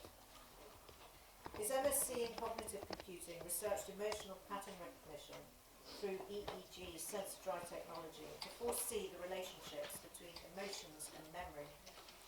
This work led to an AHRC Studentship Award to further his expertise on the intersection of neuroscience and design. His own res focused on redefining the use of neuroscience in design practice from a socially interactive perspective.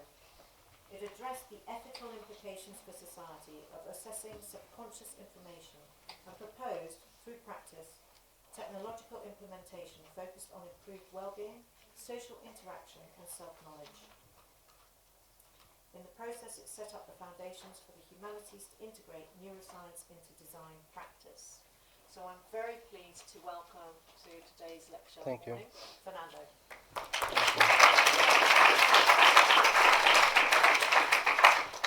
So I'm going to build on the foundation that Ashley set up. So the first thing is what is design, and kind of building from the last point from Ashley. So John Chris Jones wrote a book called Design Method, which is one of the most important books that we have in design. And his students asked him, what is design? Is art, science or mathematics? And he said, well, it's neither of those. Art and science, they operate in the present as it exists, whether it's symbolic or real. Mathematics operate in an astral realm, which is independent of time. But designers are forever bound to treat as real that which exists only in an imagined future. I have to specify ways in which the forcing can be made to exist. Okay, this is the graphical representation of what he's saying. So he's placing design between the present and the future. But if we place design there, then it has a range of implications. The first thing is that it is a prospective activity. If it's a prospective activity, then the way that we reason with that is abductive. We need to make decisions without having all the information. Then the function of design is to transform. And then we are not dealing with facts, we are dealing with potentialities. And that has an effect on the nature of the knowledge that we generate. It cannot be factual. It can only be probabilistic. What is interesting is when we look from a historical perspective, what we can see is that prospective thinking is an intrinsic human characteristic. We can trace it back to the antiquity with priests, but also with the Greek and Roman, with Plato and Cicero. Then we have in the Renaissance with Da Vinci and Thomas More with his book Utopia. Also in the scientific revolution, a very important moment is the Enlightenment, where we have a theories of progress. We have socialism, communism, liberalism, which are the foundation of how we live. And this thanks to prospective thinking in that era. Very important moment is in the modernist era with Einstein, because he provides directionality to time. And then we have a very clear framework of past, present, and future. And this in this moment where we have a knowledge-based approach into the idea of future studies. So in 20th century, we have two main models. From 1900 to 1950, it was fundamentally a scientific model. So we look into the past and we project it into the future. Problem to narrow in focus, only one possible future, and we know that this is not true. From 1950 to now, what we have is a pluralist approach to futures. So it's about generating a multiplicity of possible futures, but the problem is to lose in focus, too many possible futures. So as part of my PhD, I developed kind of a mixed methodology. So it was about identifying the key elements of the two frameworks and try to build kind of an integrative. I think I will be doing a presentation in December in the CHS about this. But in all these models, we work with this model. And what Logitech and Zoe is asking is going there. So explaining a different way, in the way that we have operated until now, we have two variables. One which is always certain, the present, and one which is uncertain, the future. But now we are moving into this space, where all the variables in the systems are uncertain. Put in a different way, is kind of moving from Newton to Bohr, going beyond Einstein. Put in a different way, is moving from known unknowns to unknown unknowns. So the question is, how do we go there? So this is the traditional method. This is the method that the guy from CERN explained. So it's about extending the senses. We can trace this back to Galileo. So he saw a star. Okay, I don't know what is that. He created an artifact, a telescope, and then he started to see other things that he wasn't expecting. But this is not the only way. We can approach from the social science. So if we trace back to Lacan, for Lacan, language is the root of materialism. If you cannot define it, it doesn't exist. What is interesting is this is an entangled system, so you need both sides of the coin in order to have a complete system. What is interesting is why we can approach in a different way. We can start with the technology and then try to see what we find, or we can start with the language and then start to materialize that. So for example, a neutrino-based user interface, what is that? I don't know, but now we have the concept, so we can start to work into that. And with this, well, we are moving beyond new materialism to a paradigm that we can call metamaterialism, kind of ontological features. And maybe this can be the foundation for a new kind of natural philosopher. This is the system dynamics, so you're going to be dealing between Gilles Deleuze and Jean-Paul Sartre, between the metaphysics, the virtual, and the experiential. But the fundamental element is the virtual. You can only construct the future in your imagination. So that is the thing. And he was proposing the idea of meditation, but meditation is about human performance. It's when you reach the next level, from mindfulness to meditation, where you start to control your mind. This is kind of a project because I did all this work in 2014, and at the time there was no reference. So for me it was, okay, how do I go to this quantum design space? So what I did is an exploratory project, which is different from an experimental, which is about being right or wrong. And exploratory is about figuring out how do I deal with this thing. So the first question is, how do I start? So what I did is, as I had no reference, I used Anthony and Fiona United Micro Kingdoms, which was a 50 years projection in the UK, and that gave me a range of reference points. So the idea was to build a speculation on top of the other speculation. Then how do I develop the project? So then I realized that I needed a narrative. And what I realized is that the narrative wasn't about engagement. It was about be able to make decisions. Because if you don't have a backdrop, you cannot make decisions. So I found this book, Morphology of the Tale by Victor Prop, and that gave me a range of elements to build a story around that. Then how do I materialize the concept? So here I went back to the project from United Micro Kingdom, and they give me a range of identities. And that immediately I have a criteria by which I can select a range of material. So the idea is, okay, I'm going to build a competition for these communities, and then I need some kind of skins, and then that allow me to generate a selection for performative textiles. So then we have reactive or e-textiles or biotronic textiles or biotextiles. So then the thing is, how do I materialize this? At the time, there was this exhibition at the Victoria and Albert Museum from Alexander McQueen, and then there were two concepts that I liked, which is the dress as an armor, and then the idea of transfiguration, that allow me to design a very specific element into that.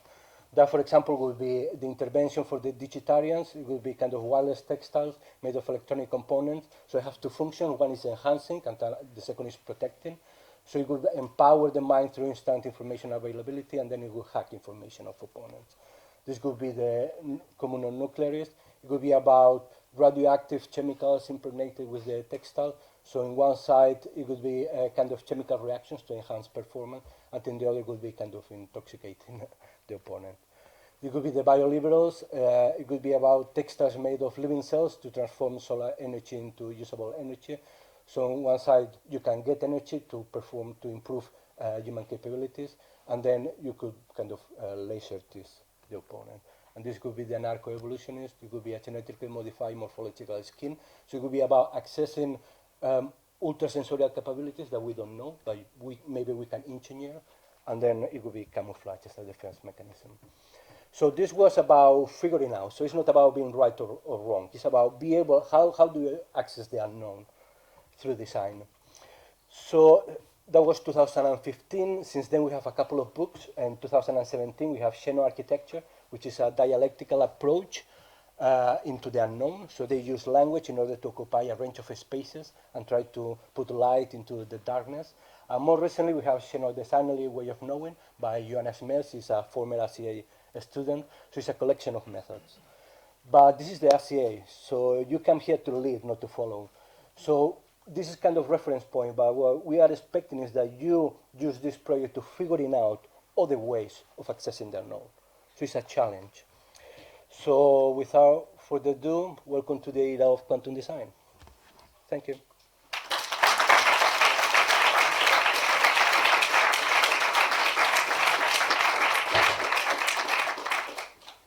Thank you very much. I'm going to invite all of our speakers, please, to come take a seat here, and we can start the question. Oh my God, that's an amazing morning, I have to say. I mean, I wish I was you. Seriously. No, I might just do it in private on the side. Okay.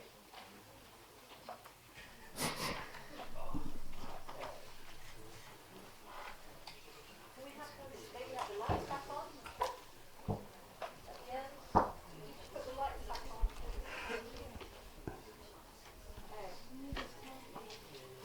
Okay.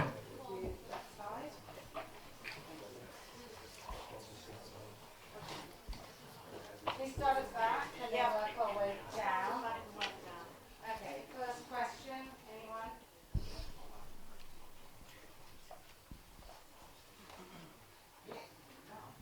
No? Yes, over here. Thank you.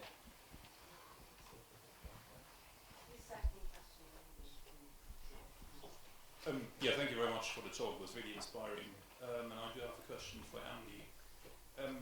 You talked about tier 1 operators, which I find very intriguing, very fascinating. I was wondering in particular whether you're going to be able to give us some indication on the flexibility, meaning the muscle tissue idea that a lot of the guys not really looking after their own build. So they seem to be actually encountering some challenges in terms of flexibility. And the next question which I had is with regards to recuperation of the body, whether you can possibly give us more indications as to what is currently being done to tap into that area. So, sorry, it was a bit feedback. What was the first one again?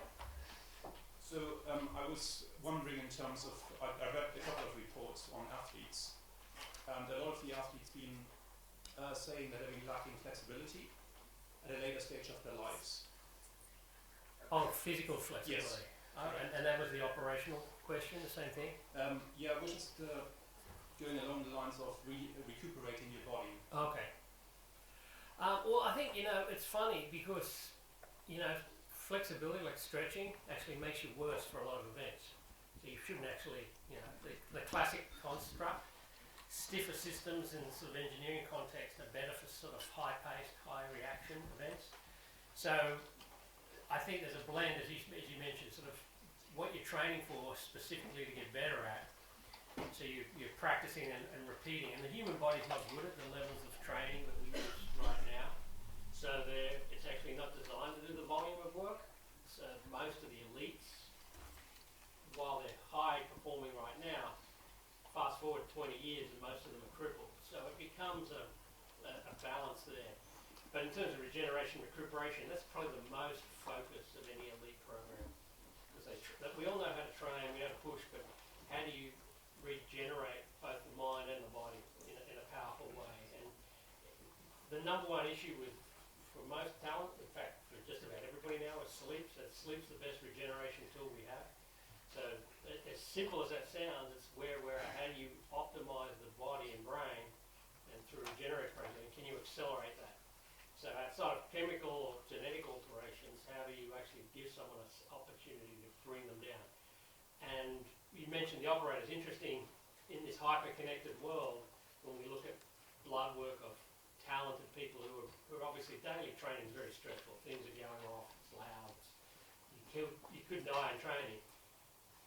We see the highest stress markers in the bloods at about 9 o'clock every night. Does everyone kind of understand what had happened at 9 o'clock at night for an operator?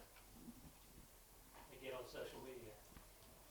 So the most stress they see is when they're engaging in the technology, let alone what they're going through. Now obviously they're trained, but it's an interesting idea that the never off sort of lifestyle is creating far more chronic issues from a cognitive perspective than the physical recuperation. I hope that answers your question, but just some insights there. Thank you. Question number 2. So 2 questions for Andy regarding some of the examples that you've shown. One of them was for the cyclist where you're trying to kind of switch off his brain interference to continue the movement in his body. Is that kind of similar to, I guess what you would call a runner's eye, in a sense? It sort of works off a theory that there's a central governor that controls sort of when your body shuts down. So for general construct, there's 2 fundamental camps. One is the muscle fatigue and the byproducts of the muscle create, you've probably heard it in terms of byproducts or waste products, they reach a certain level and the muscle physically stops contracting. So that's the sort of the external peripheral model. The other model is, as that's happening, the brain is registering, so the brain controls. So what you're actually looking at doing there is trying to switch off that part of the brain that controls the sort of fatigue process, so you don't stop. Because we know there's a lot more reserve in the system, but then you get into from brain to mind, so you get into this sort of very soft space, if you like, with respect to the science, where with the body can go a lot further, and but the mind is saying, for some reason, the construct is shutting you down. So if you turn that off, what would be possible? But if you turn it off, we know when we've done it in other experiments, the body will break. So it's there to stop the body killing themselves. So you've got to be careful. Yeah, no, for sure. Trying to test the limits and all that. And as for the graph, which the name I forgot, have you studied the effects on, say, like the Wim Hof method in terms of breathing and resetting your body once you hit that threshold of like where your maximum limit is to try to break it? Yeah, well, the Wim's involved with a project at Stanford right now. So, I mean, I've worked with him a few times. I mean, they're all just little tools.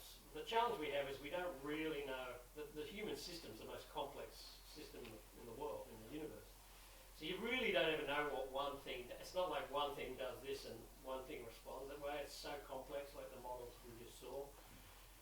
So it's just another tool. Yeah, this hyper-oxygenation, breathing, resetting, great. If it's useful for your training, it can maybe get you through certain elements. And it doesn't work for everybody.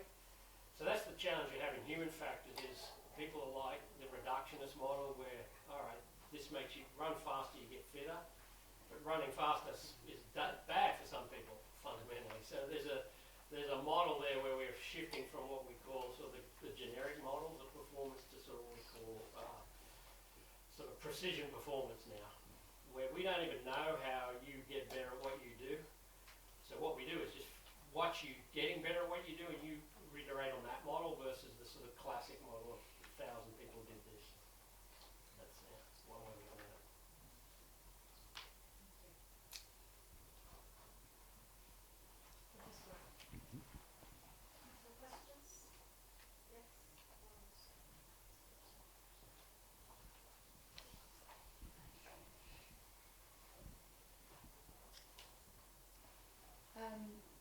This question is for Ashley, but if any of you have thoughts on it, I'd be interested to hear.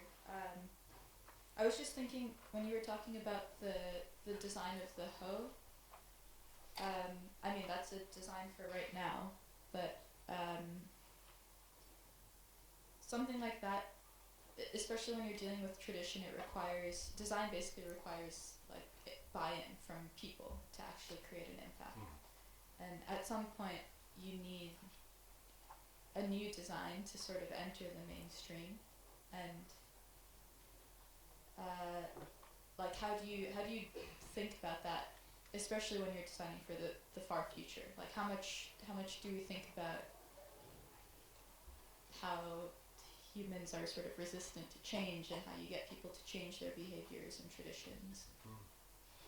Yeah, thank you. It's quite a sophisticated question. So I think on the step hoe, it looks like a very agricultural, very old object, but in a sense the aim is still to change the future. And the reason I use that example is to highlight the fact that it's not all about high technology. We can do some low technology solutions that are impactful in different ways. So we're judging that step hoe aesthetically because it looks old. So we think it can't be about the future, it can't be about changing the future, whereas this suitcase looks super advanced, it looks very futuristic, so we're assuming that has much more power to change the future. So I put those two comparisons in there to show that it's not all about one route or necessarily the other. They both involve technology, but the aesthetic angle is actually very, very different on both of those. And I think for us, when we design the future, it's like a feedback loop. So we pitch something ahead and then it comes back and the future's already changed because we've already made some kind of ripple into that future and it's coming back. We're understanding by people's reactions, we're understanding the technologies, the social kind of situation, the psychologies of users. So I think that's a function of how we actually design. So we can't know that people are going to necessarily want to use a particular, like a self-packing suitcase in 2050. But we have the idea now, there's a much higher chance that people will. And the weird thing about human beings is we always do the things that we dream. And the Baumgartner example where he's got that little 5-year-old drawing, that's kind of the whole history of human beings. We dreamt of flying, we flew, we dreamt of going to the moon, we've been there. We dreamt of going to other planets, okay, we sent robots there, we haven't quite been there yet.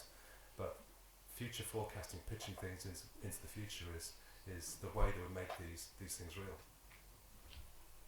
I mean, what I would say is at the same time be careful with the feedback loop. Because when I did that project in 2015, people told me that I was crazy. The idea of quantum design and the idea of going that. But then it's very important that you know kind of trajectories and where the gap of knowledge. So in design it's very important timing.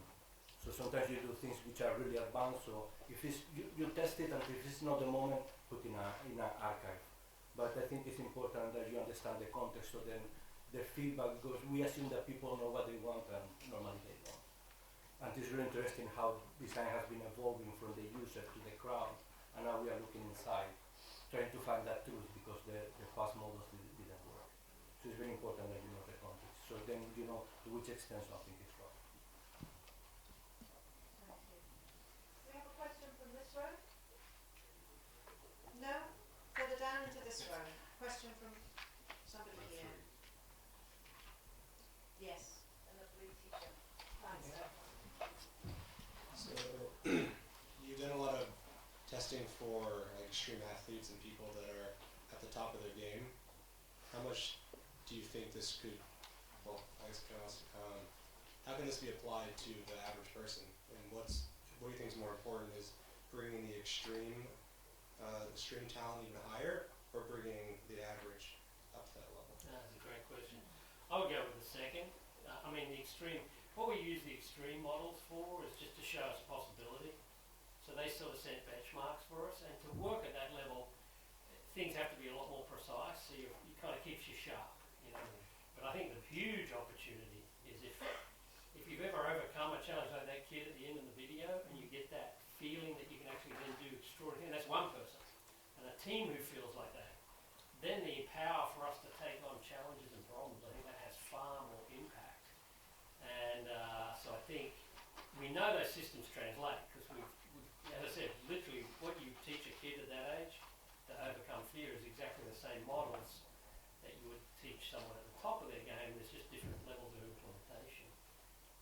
And what I think is really exciting is that, again, the human system's so complex. The machine piece is very easy. The technology is very simple. But the AIs and all that piece of it, we're accelerating. The technology is kind of charging ahead because people understand it. The humans sitting here highly misunderstood. Even as much as we know, the complexity is so great that it's, you know, I've worked with top engineers and they're like, I don't like humans because there's no on-off switch. I can't reboot, I can't reset. You can reset a system, you can't reset a human, and that, we're trying to understand what that opportunity is there if you really did get to this higher level understanding of what it takes to actually thrive and optimize. And think of the challenges you could take on. Think if you're operating 20% better than you are today. And that's proper. We could do that right now. If we took you and spent a few months with you, you'd be 20% better at what you do. That's just fundamental baseline work. But imagine if that was 200 times. So you did that project, the center that was opened up by Red Bull in one of the countries in Africa? Yeah, yeah. Yeah, so are you working on any other projects to make this type of thought more accessible? Yeah, we've done a few projects like that. We took a group of really high, world-class engineers who are trying to solve some sort of social and sort of climate problems, and we put them through, and they all came out. Again, they're just learning about themselves more than anything. They're understanding their own limits, and they're learning tools just like you do. Every day they're facing a challenge, and they've been trained to be technically good. But no one's actually trained them that night before you really, that big idea that you're trying to put out there, or that big event you're trying to be successful at. No one's trained them how to manage themselves for that event, so it's very easy to get that up level. And we found that over time, the opportunities there really do have much more impact because you're not trying to scrape out 1%, you're trying to jump. And most people have never practiced. So you would have heard in the entrepreneurial world, because we're doing a program for founders next week, all the Valley is talking about fail fast and fast iteration and prototyping, which is great because that principle works. Try something, fail, but no one's actually ever taught them how to fail. So you've got basically a baseline selection problem going on where those who actually succeed in spite of lack of knowledge get through, but the rest are dying and literally struggling underneath. So why not fit that whole thing? It's just like going to school to learn to be what you're doing here. You're training for a particular craft, but to do these things, you've got to learn the human factors piece. And so that to me, so one of the opportunities to scale for us right now is we're working on a bunch of content. So how do we capture the stories in an engaging way and make the education? But it's really hard to get these stories across, we've found. So we're trying to figure that out. That's another. I guess that's why I'm so excited to listen to what you guys all come up with, because you'll look at these problems that we've been bouncing around for 30, 40 years on. Maybe there's something we've just completely missed, and we'll learn like in 3 or 4 months from you. Yeah, it'd be interesting to see something like that be incorporated into an educational system. Yeah, well, USC actually. A lot in the next few years. USC has actually started training these elements as part of their graduate program. It's the most attended and highly recognised course for students, because no one teaches you how to get through that night before a massive exam where you're struggling, you're not sleeping, you're depressed, all the negative side of that curve. No one's actually ever taught you how to navigate that.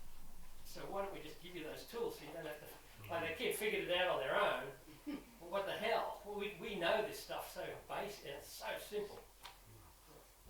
So. Can I ask how much you took from being around it? Personally? Yeah. Basically the same thing. It's like you fundamentally, it's not an accident. you can get through it by sheer happenstance, but we've learned, like personally, just how to train, how to face a problem, like a personal, like the current thing we're trying to do with, say, for our company. And it's not like the things we're trying to do have never been done before, but we've learned, and I've learned personally, that we know how to walk through this system. We know how to get through these hard times. We know, so as long as we just keep consistent with that approach and keep learning, we've learned pretty much every problem gets solved. So I've personally learned a lot more about how to navigate that versus I look back when I was young and it was just throwing the dice. Maybe we'll get it right, maybe we won't. Thank you. Can I ask Ashley about a project you did a while ago, which was about this, addressing this thing of learning how to fail? Yes, so this came from realising that a lot of students who come to the RCA are often the best in their kinds of year, the best in their subject, they've never failed. And one of the things we find is that this is a major problem. You know, because people suddenly they come here, we really push them over the edge, and they fail, and it gets a bit messy. You know, and so we as academics, as tutors, we kind of have to deal with this. So we built a project based on failure, and the idea was you would succeed in relation to your ability to fail. So the better you fail, the better you succeed, which messed up a whole load of people because they kind of went, okay, it's not me failing, it's kind of experimenting. We're experimenting really, aren't we? And we said, no, you're failing. And so there's an amazing kind of like mental block about actually trying to deliberately fail at a certain task. And apart from the fact that it caused some very, very interesting diversionary tactics, where people will present a project at the end and say, look how well we failed, and we go, you succeeded really well. And what they would do is the project would succeed, but they coach it in terms of failure. So they're even trying to dodge around the fact that something didn't actually work. But the great insights that we got from the project was from one student who said, you've amazingly improved my failure resilience. So she said, I'm now happy to fail, and I realise that there's two sorts of failure. There's failures I can bounce back from, and there's failures I can't. So I need to navigate the type of work I do so that I can always learn something from those failures. So I think that's really interesting. And nearly all of you will have come from educational backgrounds where you only get points if you succeed, and very few of you will come from backgrounds where you get points if you fail. And here we should be awarding more points for ambitious failures than people doing moderate successes. Yeah. Thanks very much. Are there any more questions from the front two rows? Yes. Right. I'd like to ask Andy a question. Applying artificial stimuli to overcome your limit, I think that's fascinating. But I was wondering if there was the other side of the story. Have you ever experienced negative psychological side effects? And if you did, how do you protect your clients from that? You mean put them in training and they something like that. Turn them around? No. That's why I try to couch it. You see the highlight reel and the fun stuff, because I just figured that stuff you might remember. The reality is there's all training that goes underneath it, so we never push you to the point where it's abject, miserable, failure, if you like. We're always pushing you to the edge. Now, people in these communities have adverse effects from being in these environments. So you look at any high-performing community, it doesn't matter who they are, there are people who are performing in that area at a high level who are completely dysfunctional outside of that environment. So there's staggering costs to being world-class and performing at that level. So that's one of the challenges is, for us, it's more like, and I'll think of a musician's a good example. Do you try and fix their particular problem they're having on the side, or does that problem cause them to immerse themselves at a level of introspection that creates the talent that's actually creating the opportunity? So you can never come in and assume you're trying to make people better is the sort of simple, but that's not what we do. We fundamentally are trying to just give everyone a little broader perspective and give them an opportunity to learn and think about ways they can take the information and make it their own. Because if you really came in and said, I can make you do, think about it this way, if you're best in the world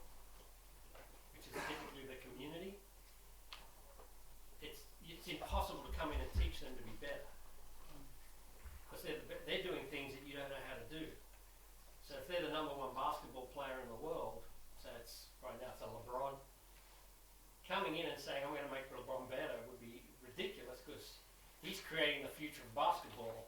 You don't even know how he's doing what he's doing, so you can't actually make him better. But what you can do is give him perspective and exposure to other ways, and that sometimes allows you to have that positive impact. So there's a real nuance to this. That's why it's not cut and dry. But if you give everyone the tools and the fundamental coping strategies and the training, people typically grow above that. Hi. Yeah. Oh, sorry. Someone was putting their hand up the back. I was. I have a question a general question to all of you, especially for Andy. We're talking about the limitation, beyond limitation, the kind of progress, better, good. I'm wondering, what is the neutral point? It sounds like a kind of social Darwinism for some perspective.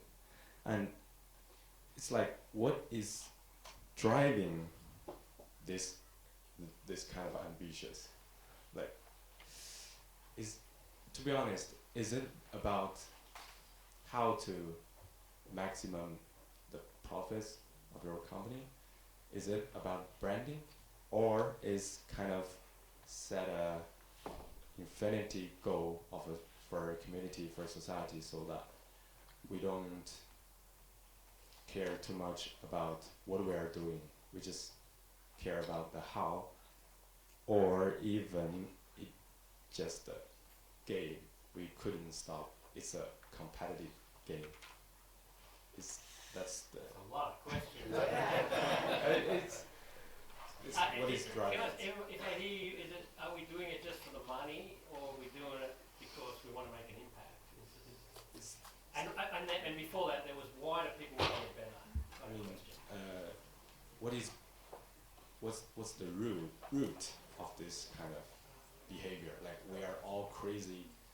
Like, we're all crazy about our future. We are all trying to be a cyborg, to embrace the kind of utopia. What is the energy from? Why we are chasing for that? Yeah. I think it's, I mean, we've talked about why do people want to get better. I'll start with that simple question. Is it such just naturally, I think, an evolutionary cycle? There was always this need to push boundaries, persevere, and I think it, from our perspective, goes back to an evolutionary model where, just growing, learning, getting better at what you're doing was a competitive advantage. And why do people want to keep pushing boundaries? We feel, and it's a very much a quality, it's rooted in that idea. Humans have never slowed down with respect to trying to evolve their capabilities. And even if I ask this room, no one has ever come to us and said, I don't want to get better at something. So there's something innate there. I don't know if you maybe have another thought about that, because there's something driving people to push boundaries. I mean, I think that there is two. One is the foundation of capitalism is optimization. So there is one part which is that, and that is what drives the system. So there is one part which is that. But the second is, where is our limit? Have we reached the limit? Can we go beyond by ourselves, or do we need some kind of technological enhancement? Kind of out of the curiosity of knowing. So you have these two kind of more economics driven and then more kind of a humanistic driven, where we can go beyond. If I modify your brain and you have more capabilities, maybe you can find a cure for cancer. Would you accept genetically modification? So where is the limit? And this is one thing, but then you have another dynamics, which is the dynamic of the system. I think the philosophy coming now is about self-optimization into this regard. And we have a very simple model. For personally, our business, from making money, we'll rip off the wealthy groups who want to get good. So if you're corporate America, we'll rob you blind. Because that is not. But if you're a young, so we want to take that and then so that we can distribute the information for free to those who can't. So the social platform for us is more based on that. We obviously have to pay the bills, so someone has to pay in the capitalist market. So we have a very simple model. If it's for profit, we will charge you accordingly. If it's for helping education, good, social entrepreneur, we'll give it away. And that's how we balance the two in our world. Does that answer where you were? Part of Yes, it. partly. I think there are many more questions to be asked, and there will be some opportunities. What we're trying to organise is perhaps to have 2 sessions, maybe one later on today and maybe one tomorrow morning with Andy, so that you're able to speak to him a little bit more. But in order to do that, guys, we need you to select or elect one member from your team as a representative for your team, because we cannot get through everybody. So everybody who's listening to this live streaming as well, that applies to you too. We need that name to go to Christopher at Design Admin, and so that's really important. We need that name to happen really quickly. And if anybody would like to have any more questions now, we've probably got about another 5 minutes perhaps before 5 to 10 maximum. If you'd like to come to the front and ask the questions directly. Otherwise, I would like you all please to join us in thanking 3 wonderful speakers.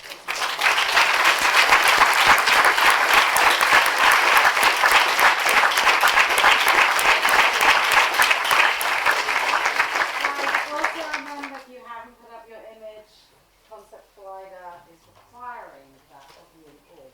Yeah, if everybody comes to the Hockney after this, to the Hockney gallery, yeah, then we'll all the images up, put your names on them.